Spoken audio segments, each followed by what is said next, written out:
el hecho social.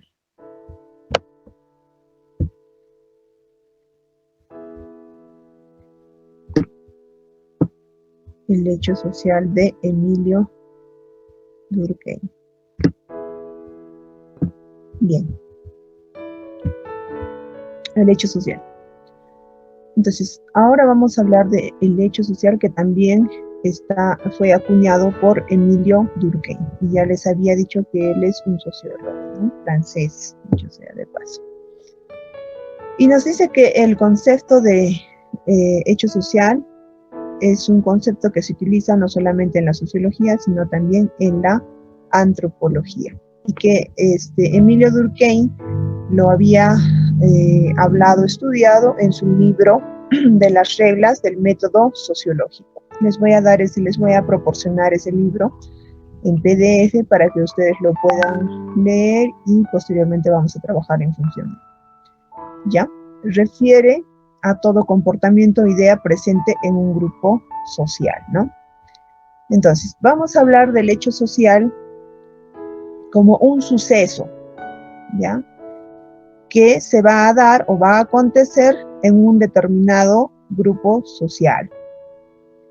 ¿Ya? Y además vamos a ver que existe 3 tipos, ¿no? O 3 diferentes tipos de hechos sociales. El morfológico, que es el que da forma a la sociedad. Son aquellos que dan forma a la sociedad, como las instituciones, bueno, no las instituciones, pueden ser las organizaciones sociales, ¿no? De las instituciones que están impuestas en la sociedad. Esas sí ya están dadas, como en el caso del gobierno peruano, ¿no? Los 3 poderes del Estado. Las corrientes de opinión, que también pueden ser llamadas, o pueden ser la moda, ¿no? O algo que puede perdurar en el tiempo, pero como son corrientes de opinión, se dan y también se pueden ir, ¿no? Por eso pone ahí de ejemplo a la moda. Entonces ahí vamos a hablar del hecho social. Y aquí sí quiero que le pongan bastante atención, ¿no? El hecho social es toda forma de hacer, pensar y sentir, ¿ya? Por eso dice hecho social. Cuando ustedes escuchan la simple palabra hecho, ¿no? ¿De qué viene? Del verbo hacer, ¿verdad? Pero nosotros no vamos a hacer sin antes pensar o sentir. Siempre vamos a actuar en función a algo, ¿no? Es una reacción que vamos a tener. Primero vamos a pensar, bueno, algunas veces no pensamos, sino sentimos y actuamos, ¿no? Entonces, por eso es que muchas veces nos dicen de que no debemos de actuar cuando estamos renegando, que es una forma de sentir, o cuando estamos tristes, ¿no? Y diferentes sentimientos que podamos tener, porque no va a ser la mejor reacción que podamos tener, o el mejor actuar, ¿no? Entonces, es la forma de hacer, pensar y sentir que puede ejercer sobre el individuo una presión exterior. O sea, nosotros actuamos, pero en función a lo que habíamos hablado ayer. Cuando hablábamos de la acción social, decíamos que Emilio Durkheim él hablaba de la acción social como algo externo al individuo. Decía que la acción social es objetivo, porque es externo al individuo, que la sociedad coacciona al individuo para que pueda de alguna forma actuar de una u otra forma, ¿no? Entonces, ahí hablamos del hecho social. Es una presión exterior, ¿no? Que es general para el ámbito de una sociedad dada, o sea, se da en una sociedad, ¿no? Entonces, ¿cuáles son esas características? Y hablamos de la exterioridad, porque decimos que es externo al individuo, la coacción, porque existe una coacción externa, ¿no? Para la forma de actuar del individuo, y la extensión, que ya viene a ser se va a referir sobre todo a la cultura, a las costumbres que se da en una determinada sociedad. Extensión, se extiende. Entonces ahí nos da las normas, las costumbres, la moda, las instituciones, los hechos demográficos, los papeles o roles sociales, ¿ya? Los papeles o roles sociales dentro de un determinado grupo social. y ahí estamos hablando del hecho social. Si nosotros hablamos de un fenómeno social, también está considerado dentro de un hecho social. Esta situación que estamos atravesando de la COVID-19 también es un hecho social y también será un hecho histórico posterior, porque lo vamos a estudiar dentro de la historia. Los jovencitos que están en el colegio, los que vayan a entrar, van a estudiar estos acontecimientos. Son hechos sociales. Por ejemplo, lo que sucedió en el Congreso de la República el año pasado, ¿recuerdan ustedes la disolución? ¿No? Eso es un hecho social, ¿ya? Pero eso se da en un grupo social, en un contexto social. Pero son formas de hacer, pensar y sentir que ejercen coacción, ¿no? Ahí fue obligado una persona para que pueda suceder este hecho social. Y acá seguimos hablando de las características, pero esta vez según el libro de las reglas del método sociológico, porque Emilio Durkheim en su libro de las reglas del método sociológico nos va a presentar al hecho social, la educación, el Estado y política, la religión, ¿ya? Todos esos aspectos presenta dentro de su libro las reglas del método sociológico. Y aquí pues nos va a hablar de que es exterior, coercitivo y colectivo, ¿no? Es igual a como lo habíamos visto anteriormente, aquí, ¿no? Solamente que estaríamos en algún aspecto redundando esto de exterioridad, coacción y extensión, ¿no? Acá se está denominando como exterioridad, coerción o coacción, que son similares. Ya, el hecho social se da en la sociedad o en un grupo no individual, ¿no? Dentro de la sociedad, ya se convierte en un hecho social. ¿Por qué? Porque no solamente va a participar una persona, sino varias personas, ¿no?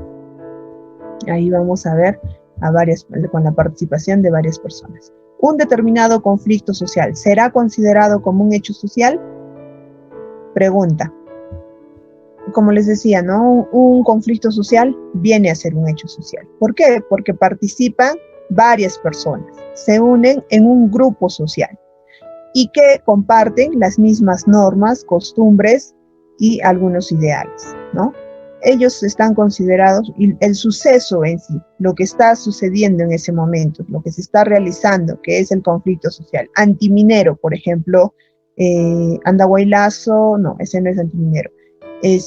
Baguazo, Aymarazo y las Bambas, por ejemplo, y todos ellos son conflictos sociales que se dan en un debido suceso, ¿no? En un determinado momento, en donde participa un grupo de personas que tienen el mismo ideal, el mismo objetivo y comparten costumbres, la cultura, ¿no?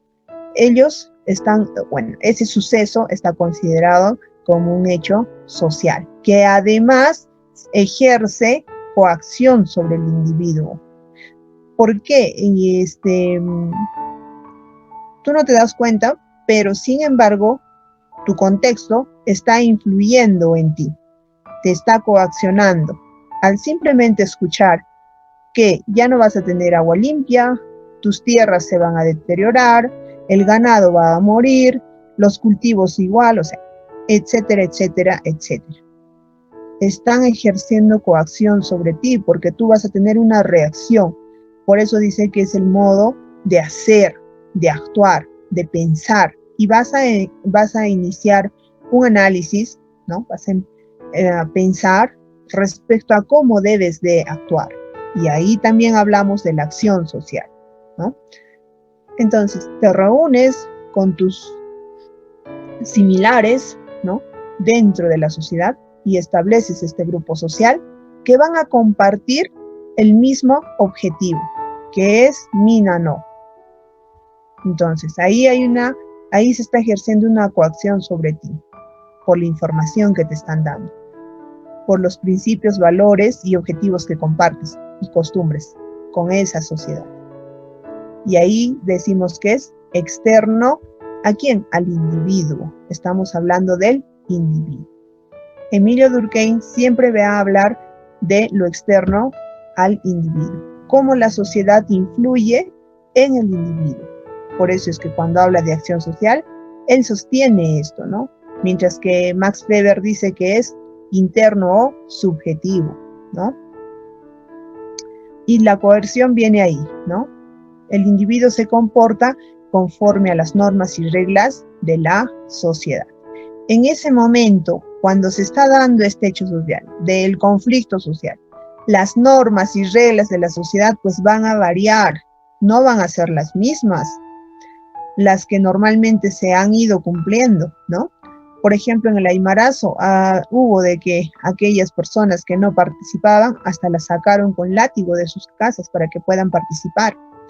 Entonces, ahí ha variado diferente esto de una forma tal, ¿no? Ha variado. Y también podríamos decir que se entró en un estado de anomia. ¿Por qué? Porque se han violado reglas establecidas en el Perú. Y ellos han ido arrasando con instituciones del Estado, como la Contraloría, como la SUNAT. Entonces ahí vamos a hablar también de la anomia. Dentro de un hecho social también se presenta la anomia. Dentro de un hecho social está presente la acción social. Eso deben de tener claro. Como les indicaba, cualquier persona, cualquier individuo es parte de un hecho social. Externas sí, porque son externas al individuo. Y Emilio Durkheim nos habla bastante de esto, ¿no? Del hecho social, porque se da en una sociedad, en un determinado grupo social, y no es individual. El hecho social no es individual, es grupal, ¿ya? Deben tener claro ello. Por lo tanto, no lo hace una sola persona, lo hace un grupo de personas. Es coercitivo, porque este grupo de personas va a ejercer coacción, coerción, opresión sobre el individuo, para que pueda comportarse de una u otra determinada forma, ¿ya? Y además, este comportamiento que va a ejercer está basada en normas y reglas. Y yo les ponía el caso de Aymarazo, porque ellos han definido sus normas, sus nuevas normas y reglas, que era que todos, o por lo menos una persona por familia, deba participar en las marchas, manifestaciones de este conflicto social. Esas eran sus normas. Pero para nosotros que lo observábamos, que éramos los cuartos actores, como cuartos actores, observadores, para nosotros ellos estaban en un estado de anomia. ¿Por qué? Porque ellos han entrado en un contexto en el que no han respetado la propiedad privada, la propiedad del Estado, ¿no? La propiedad pública, mejor dicho, como la Contraloría, las instituciones del Estado, la SUNAT, ¿no? Y tampoco han respetado a los mismos ciudadanos que no eran parte de su grupo, pero que han ejercido coacción sobre el individuo.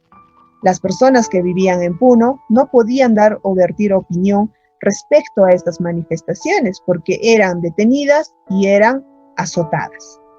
Las latigaban, no podían opinar si estaban cerca de ellos. Entonces tenían que pasar muy tranquilitos y ya está. En lo posible tratar de apoyar aunque sea con una arenga para que no sean azotados, ¿no? Y eso fue lo que sucedió en Puno. Y ahí es un grupo social en los que han intervenido, ¿ya? Ahora, cuando decimos colectivo, pues es en todo, es toda una población, todo un grupo social, que además es parte de una cultura. Cada grupo tiene pues sus propias costumbres, ¿no? Su propia cultura, ¿ya? Es así. Entonces esas son las características del hecho social según el libro Las reglas del método sociológico.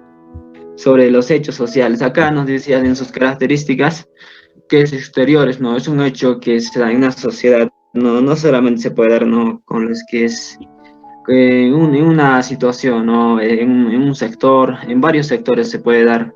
Por ejemplo, ¿no? Un ejemplo sería, ¿no? Como los golpes del Estado, ¿no? Ya sería un hecho social, ¿no? Porque ahí participan, ¿no? Varios personajes y las elecciones, ¿no? También las elecciones presidenciales, también aparte de presidencial, sería las elecciones regionales, las municipalidades, todo eso. También otro sería las protestas, ¿no? Que hace la población en general, ya sea para un bien social, mayormente para un bien social, ¿no?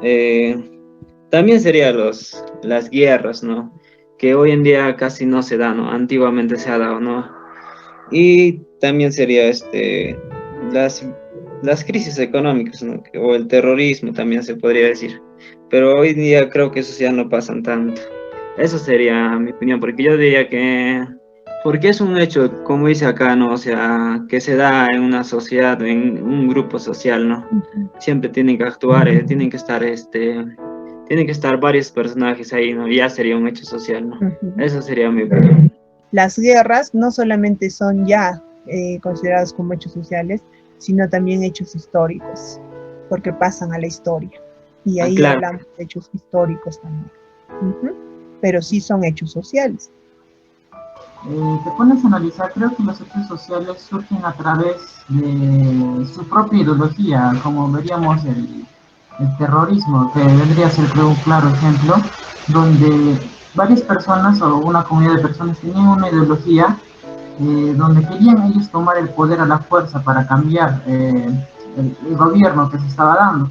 Entonces, también podríamos describir que los hechos sociales pueden darse también a través de una sola persona que puede incentivar a las demás personas a seguirlo.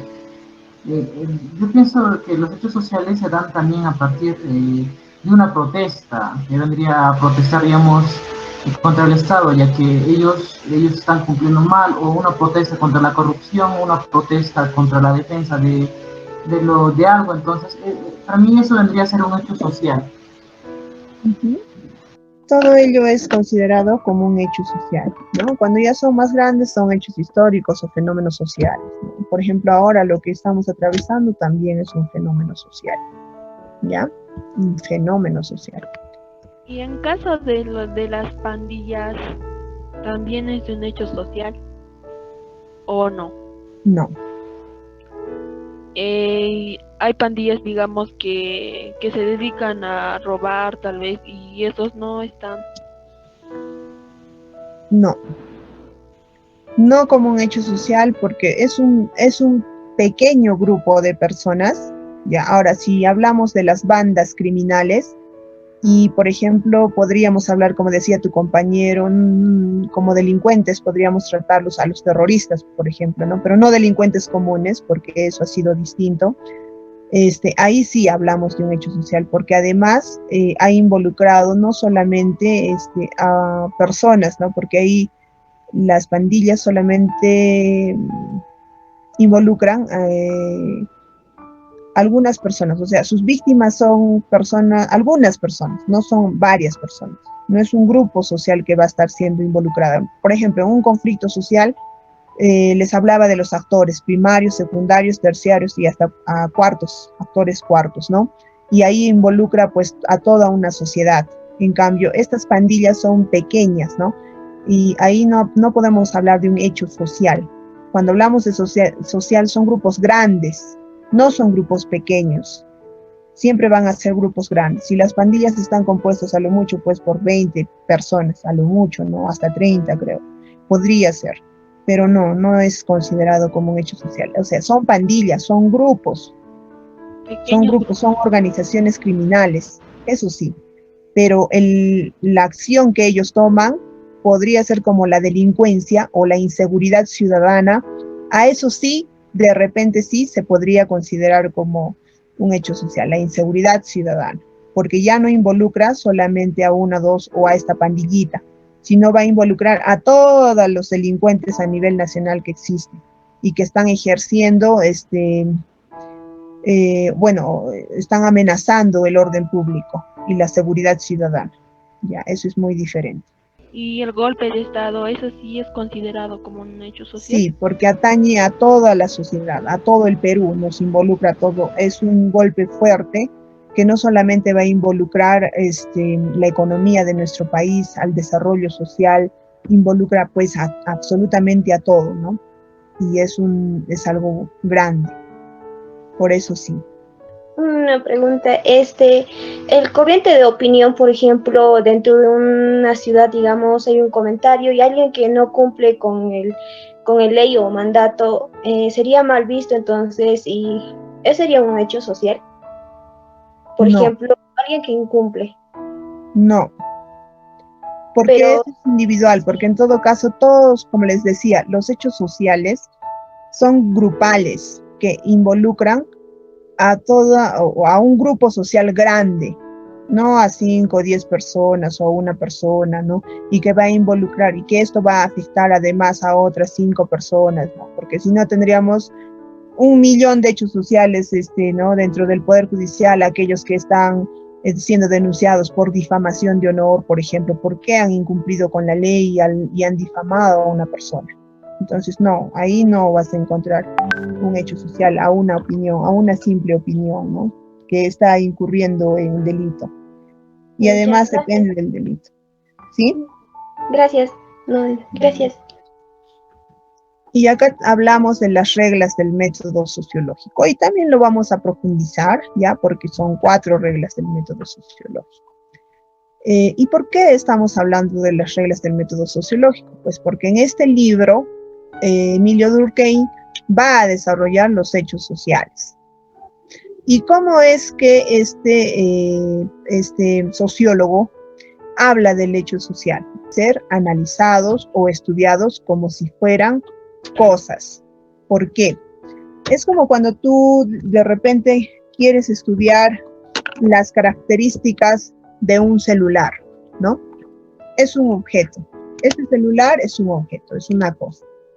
Entonces tú lo vas a ver de una manera externa y vas a empezar a analizar sus características y vas a ingresar en el celular y vas a ver su sistema operativo, si es Android, no es Android, cuánto de memoria tiene, qué aplica, memoria expansible, su capacidad, si tiene buena señal, si capta bien el wifi de algún módem, etcétera, etcétera. Pero lo vas a hacer de una manera objetiva. De igual forma dice que debemos de estudiar a los hechos sociales. Es decir, tú agarras un conflicto social como el conflicto social del Aymarazo y lo vas a estudiar como si fuese un objeto, como si fuese una cosa. Y esto además ha sido bastante criticado en algunas oportunidades porque dicen, ¿no?, que no se debería de estudiar de esa forma. Sin embargo, Emilio Durkheim ha demostrado de que sí, porque tú lo vas a ver de una manera más objetiva. Y es decir, no debes involucrarte con el hecho social o con el grupo social que está siendo parte de este determinado hecho social. Porque como les había explicado anteriormente en la acción social, es diferente cuando tú vives una determinada situación a cuando la observas desde afuera, del exterior. Es muy diferente esas dos situaciones. Entonces, es por eso que se debe de estudiar al hecho social como si fuese una cosa. Si yo voy a involucrarme con el conflicto social del Aymarazo, entonces yo voy a identificarme con la población, con su sentir de ellos, y me voy a inclinar más a el sentir de la población y hasta podría apoyar en la forma de actuar que ellos están teniendo en su momento. Si yo me voy a involucrar con el grupo, con este grupo de terroristas, y en algún momento me voy a involucrar con ellos y voy a empezar a pensar como ellos, entonces también voy a observar de diferente modo ese hecho social, ese suceso que está aconteciendo en un determinado momento. Pero va a ser diferente cuando yo lo voy a observar desde afuera, como lo que hizo la Comisión de la Verdad y Reconciliación. Ellos han observado desde afuera, del exterior, y han observado no solamente a los actores involucrados, que en su momento eran pues los grupos armados terroristas como el Movimiento Revolucionario Tupac Amaru y Sendero Luminoso. También ha estado analizado el ejército peruano, la policía. Entonces, ellos han visto de una manera objetiva, lo han agarrado ese suceso, ese hecho social, eso que aconteció en los años 85 y los 90, ¿no? 80 y 90, en estos años, Lo agarraron y lo estudiaron, lo analizaron y determinaron todo lo que sucedió en esos años. Y determinaron quiénes eran los responsables de las víctimas, ¿no? Y determinaron en qué lugares pues se dio con mayor impacto, en dónde nació, quiénes eran los líderes.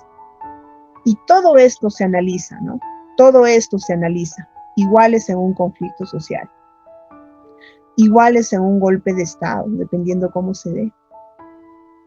Y el golpe de Estado involucra a toda una nación y a todo un ejército, porque por lo general el golpe de Estado lo daban la milicia, ¿no? Solamente en el ejército de en el gobierno de Alberto Fujimori y en el gobierno de Vizcarra se dio de diferente forma, pero el de Vizcarra fue constitucional, mientras que en el de Alberto Fujimori no.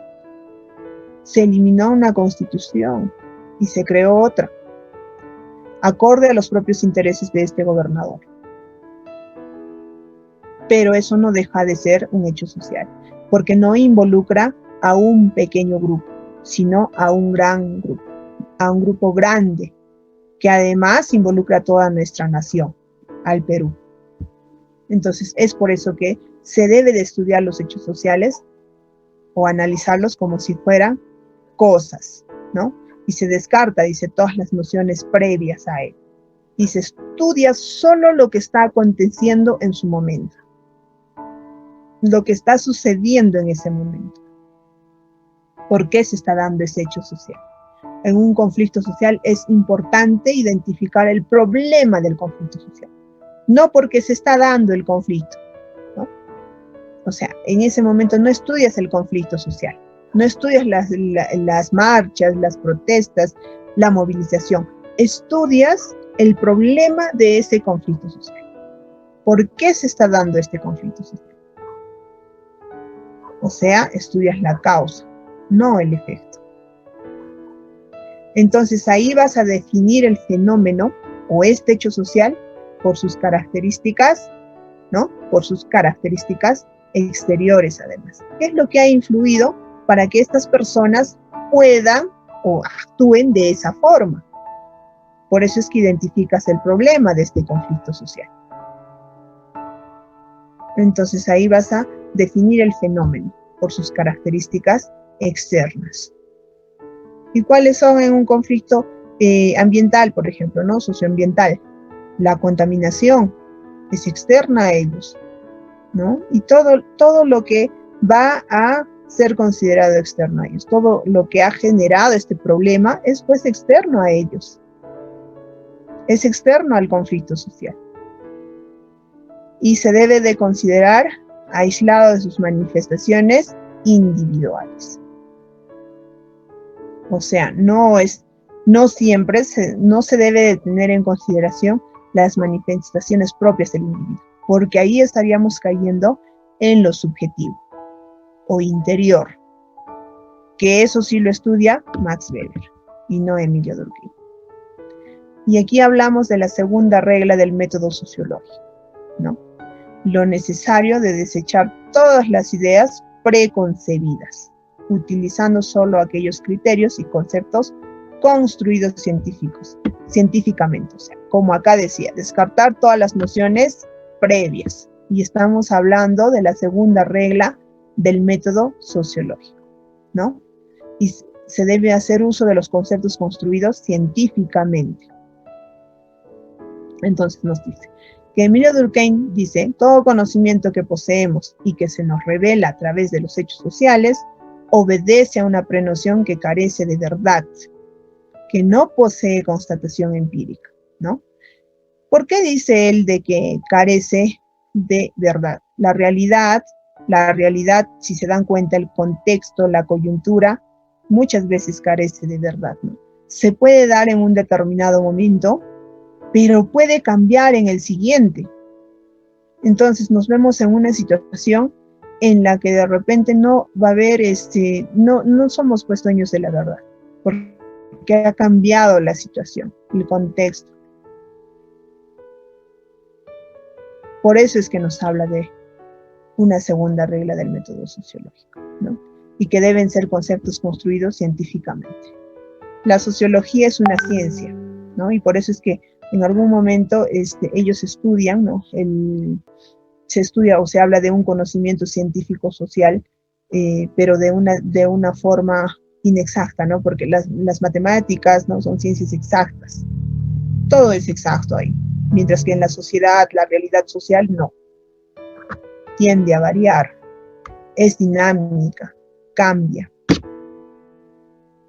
La tercera regla del método sociológico menciona que solo se debe tener en cuenta aquellos caracteres que tienen un grado de objetividad propio. Siempre vamos a hablar de la objetividad del hecho social. ¿Por qué? Porque es externo al individuo. Porque rechaza lo subjetivo, las sensaciones de carácter subjetivo, las emociones que son propias del individuo, que son subjetivas al individuo, ¿no? Entonces dice, ¿por qué? Eso debe alejarse de las sensaciones de carácter subjetivo, de toda aquella emoción que el hecho pueda provocar en él, las emociones. Debe dudar de su propio conocimiento para no caer en el estudio de una prenoción en lugar de estudiar la cosa en sí misma. Y esto viene a recaer precisamente en lo que yo les indicaba, ¿no? Es importante no relacionarse o no involucrarse con el hecho social, porque si no vamos a caer en lo que dice esto, sensaciones de carácter subjetivo. Para no caer en una prenoción en lugar de estudiar la cosa en sí misma, o sea, en lugar de estudiar al hecho social como tal, como un objeto, de manera objetiva y clara. Porque si entramos en subjetividades, en nuestras emociones propias, o sea, como un actor que está observando y estudiando un hecho social, pues entonces no vamos a tener esa objetividad del estudio del hecho social, de lo que está aconteciendo. Entonces, eso es lo que dice esta tercera regla del método sociológico. No perder esa objetividad, no dejarnos llevar por nuestras emociones, porque también es posible de que en el momento que nosotros estemos estudiando un determinado hecho social, por ejemplo, en los casos que les estoy poniendo, como los de conflictos socioambientales, es posible que digamos en algún momento o lleguemos a darle la razón a los actores directamente involucrados y afectados además, que sería la población, y digamos, no, pues ellos tienen razón. Y tienen razón de quemar instituciones. Y tienen razón de ir a azotar gente que ni siquiera está involucrada, ¿no? Y tienen razón. ¿Por qué? Porque es la única forma de que el Estado los escuche. Entonces ahí como observador, como estudiador, como generador de conocimiento científico, no estoy siendo objetivo. Es por eso que se debe de estudiar el hecho social como si fuera una cosa. Y eso es lo que dice esta regla. No dice que se debe estudiar como una cosa, sino que no debemos de dejarnos llevar por nuestras emociones. Que debemos ser objetivos en todo momento. Que las sensaciones de carácter subjetivo están relacionadas con la emoción y que además eso puede hacer dudar nuestro conocimiento. Y eso es algo que no debemos de permitir. Y en la cuarta regla del método sociológico dice que es la causa determinante de un hecho social. Debe buscarse entre los hechos sociales antecedentes y no entre los estados de la conciencia individual. O sea, no en la persona misma, no en la subjetiva. Está como que redundando en sí en las cuatro reglas del método sociológico el estudio de los hechos sociales, sin embargo, todos tienen correlación. Entonces, todo lo que podamos adquirir como un conocimiento científico respecto a la realidad que se está viviendo en el momento, debe de ser objetivo y se debe de buscar dentro del grupo social, más no en la conciencia individual. Y eso es lo que nos dice la cuarta regla del método sociológico. Y acá encontramos las características. Continuamos con estas características del hecho social, ¿no? Ay, bueno, acá hubo un desorden, chicos. Esto era la continuación del anterior. Ya, pero igual vamos a continuar. Son hechos realizados por el hombre en el grupo que lo conforma. Ya lo habíamos hablado respecto a ello, ¿no? Son fenómenos sociales. Los fenómenos sociales también son hechos sociales. Lo que está pasando ahora, eso puede considerarse como un fenómeno social, que además son complejos, bastante complejos, y ustedes lo van a observar. Si es que realizan una investigación, pues estas están articuladas de diferentes formas. Un fenómeno social implica muchas cosas, ¿ya? Y está en función a la acción social misma también. Son repetidos continuamente, aparecen en forma similar. Ahí podemos poner como ejemplo los conflictos sociales, socioambientales sobre todo. Casi siempre ellos aparecen de forma similar, ¿no? Cuando la población no se siente de acuerdo con alguna política de Estado o algo que está sucediendo, entonces aparecen estos hechos sociales. ¿Ya? Son generales, se dan en un grupo para el grupo, como les decía, es de grupo grande.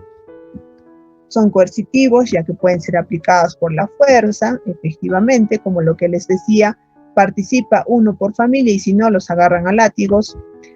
Son causales, ¿no? Ya que generan los mismos resultados y efectos, ¿no? Y eso es lo que podemos encontrar respecto a lo que es el hecho social: externo, coercitivo y colectivo. Y acá tenemos los tipos, como les había mencionado: materiales, no materiales. Componentes estructurales de la sociedad, componentes morfológicos de la sociedad y, bueno, la sociedad misma. En no materiales hablamos de la moralidad, la conciencia colectiva, las representaciones colectivas, ¿no? Y cada uno de ellos lo vamos a desarrollar de manera más extensa, ¿ya? De manera más extensa.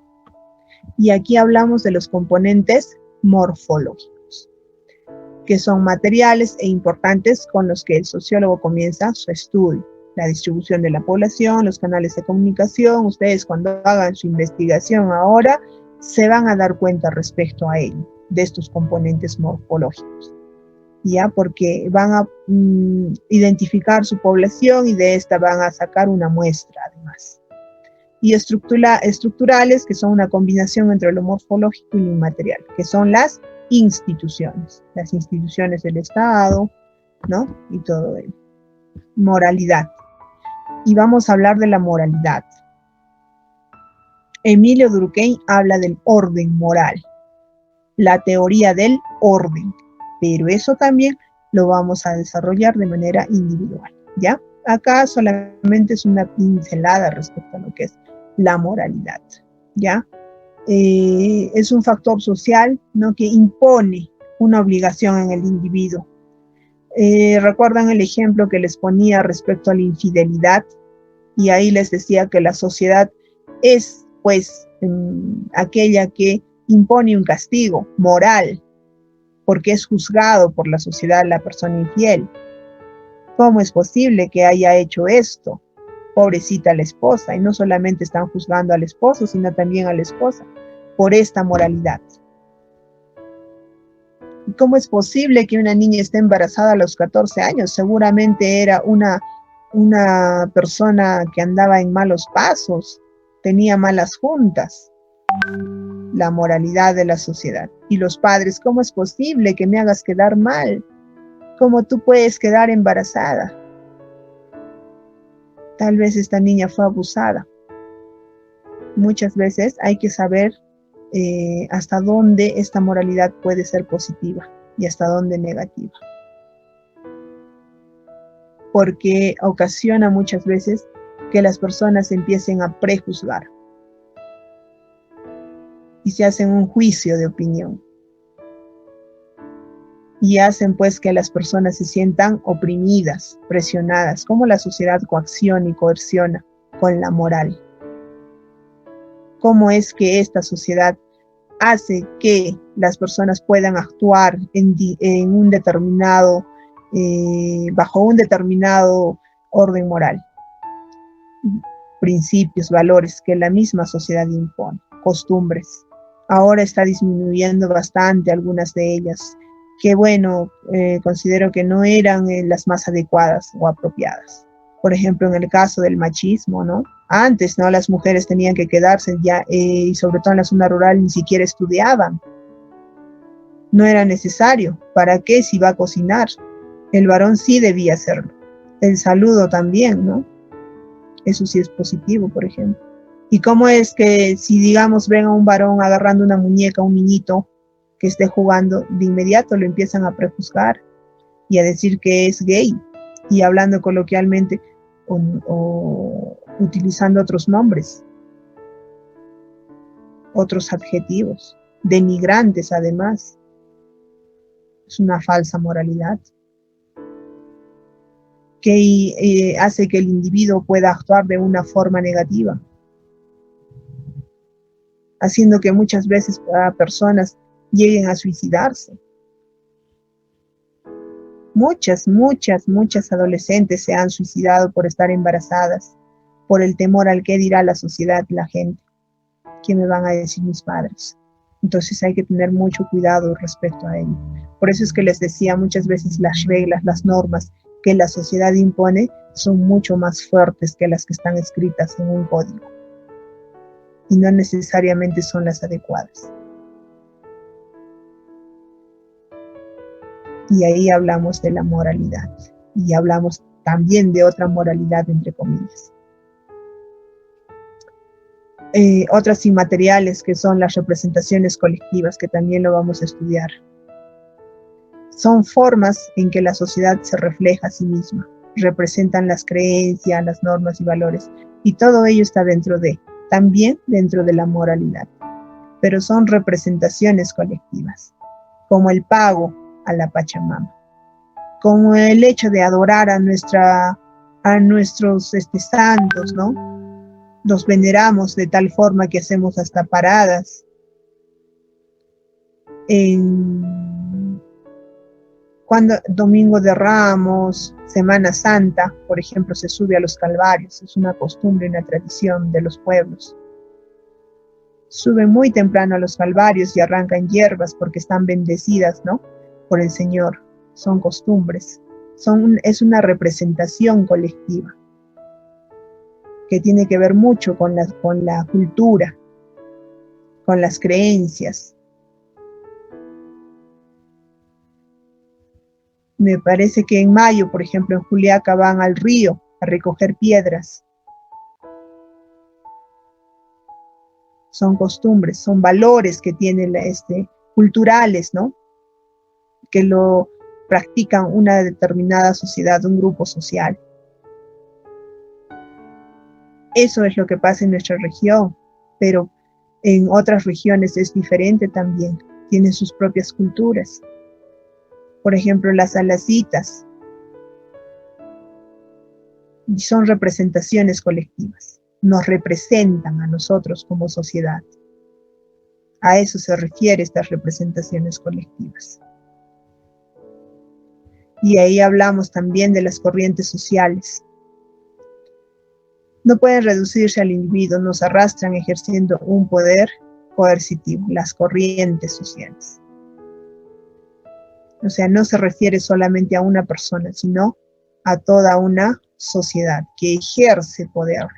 Y ahí también podríamos considerar las manifestaciones políticas, por ejemplo, los grupos políticos, ¿no?, que también ejercen un poder coercitivo sobre el individuo en algún momento, porque cada uno de estos también está conformado por sus propias normas, por sus propios principios, culturas, valores y todo ello. Y tenemos las corrientes sociales, que es lo mismo, ¿no?, un conjunto de creencias y sentimientos comunes de una misma sociedad. O sea, son dos cosas ahí que se ha considerado. No se reducen solo a un individuo, sino a varias. Y lo otro, que es el conjunto de creencias y sentimientos comunes a una misma sociedad. ¿Sí? Entonces ahí vamos a hablar de las inmateriales. Por eso son inmateriales. A ver, Roberto me parece que levantó la mano. Adelante, Roberto. La Navidad y el Año Nuevo. La Navidad y el Año Nuevo serían unos hechos sociales que a casi todo el mundo, creo. Sí, es un hecho social inmaterial. Es un hecho social inmaterial. Que estaría dentro de como representaciones colectivas también, sí, y también como una corriente social además. Son características del hecho social, ¿no? Y bueno, tenemos dos tipos, inmateriales y materiales, ¿no? Esas dos es que se ejerce, Roberto. Muy bien. Ok, mis gracias. Sí, muy bien. Entonces ahí vamos a hablar de respecto a ello.